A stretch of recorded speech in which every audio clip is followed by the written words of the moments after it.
Deuxième jour de compétition à l'US Open et déjà d'énormes surprises. La partie basse est complètement décimée. On va faire ensemble le point sur une journée qui a été complètement folle. C'est parti.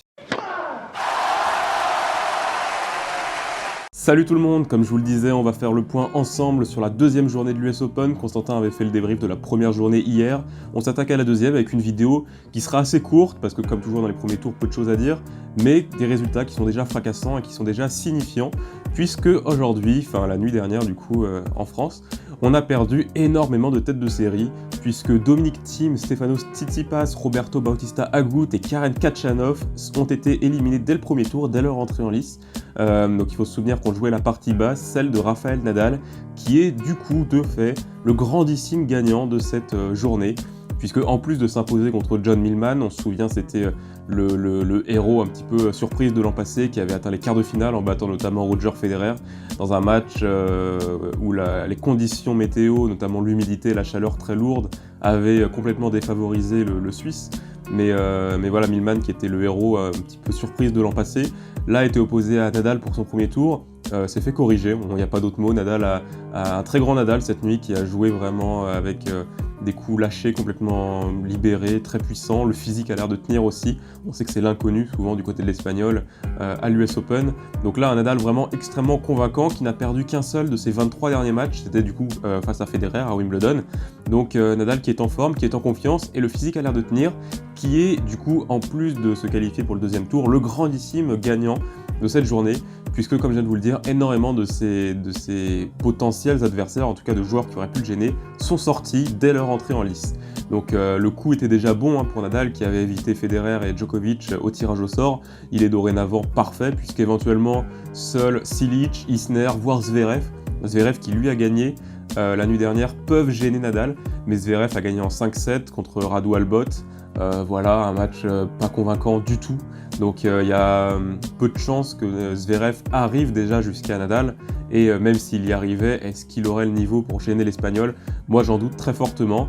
Donc Nadal qui réalise l'énorme coup de la nuit et qui est de fait le grandissime gagnant. Côté français, bilan très mitigé, comme ça avait déjà été le cas pour la première journée, puisque hormis les qualifications de Monfils, de Paire, qui a récemment été promu numéro 2 français, de Gilles Simon, eh bien on note, et d'Antoine Wang bien sûr, alors là c'est un gros coup d'Antoine Wang qui va du coup retrouver le top 100, qu'on avait découvert un petit peu à Roland-Garros, un français méconnu, mais qui est vraiment pareil, assez convaincant, qui a un niveau de jeu assez fou. On sent qu'il se bat sur chaque balle. Enfin, moi je sais pas trop quoi penser de ce joueur, mais il est assez impressionnant dans sa façon d'être, et là il bat Leonardo Mayer. Donc gros coup également d'Antoine Wang, qui est l'un des 4 qualifiés de la français de la journée. Défaite en revanche un peu plus surprenante de Richard Gasquet, qui perd en 4-7 contre Berrettini. Alors Berrettini, très bon joueur, mais qui avait eu du mal à enchaîner sur ces dernières semaines, et qui est surtout Gasquet en fait, qui avait fait de très bons matchs. Donc défaite surprenante de Richard, d'Hugo Humbert malgré un très beau combat contre Marius Copil, et surtout la défaite de Jo-Wilfried Tsonga, qui aura mené 2 manches à 0, tie-break d'ailleurs dans le 4e set, où Tsonga aura été à 5-5, service à suivre, qu'il perdra donc à 2 points du match tout simplement, et avant de perdre en 5-7 contre Sandgren. Donc là défaite vraiment plus que surprenante, inquiétante même pour Joe, qui avait le match en main, qui était bien dans son match. Donc défaite surprenante, et qui laisse un peu dubitatif, et qui en gros nous fait dire que le bilan est toujours plus mitigé, parce que déjà c'était déjà le cas au premier tour. Là un deuxième tour également mitigé pour les Français, 4 qualifiés, mais parmi les éliminés des gros noms, en tout cas des Français qui avaient vraiment le match en main. Donc assez décevant du moins.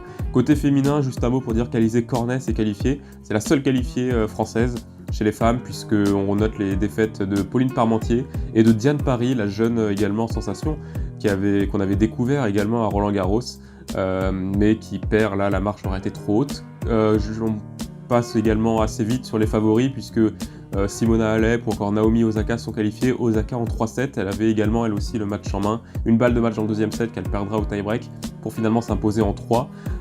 Et on va terminer cette vidéo avec un petit mot qui me tient à cœur entre guillemets, pour souligner la belle qualification de Cory Gauff. Vous le savez, une joueuse qui était la sensation de Wimbledon, qui n'a que 15 ans, âgée de seulement 15 ans, et qui là pour son premier match, le Louis Armstrong s'offre Potapova, qui est quand même 74e mondial, donc une joueuse solidement installée dans le top 100, et qui a subi la loi de Cory Gauff, qui en plus avait perdu le premier set, donc qui prouve vraiment du haut de ses 15 ans qu'elle a un mental particulièrement solide, en plus d'avoir un niveau de jeu qui est dévastateur, on l'avait vu à Wimbledon, donc joueuse à suivre, et en tout cas la sensation de la nuit, la belle histoire un petit peu de la nuit. Voilà un petit peu ce qu'il y avait à retenir de cette journée. Je passe assez vite parce qu'il y a énormément de matchs sur les premiers tours, pas le temps de tout débriefer. Là c'était histoire vraiment de faire une sorte de condensé un peu de ce qui s'était passé.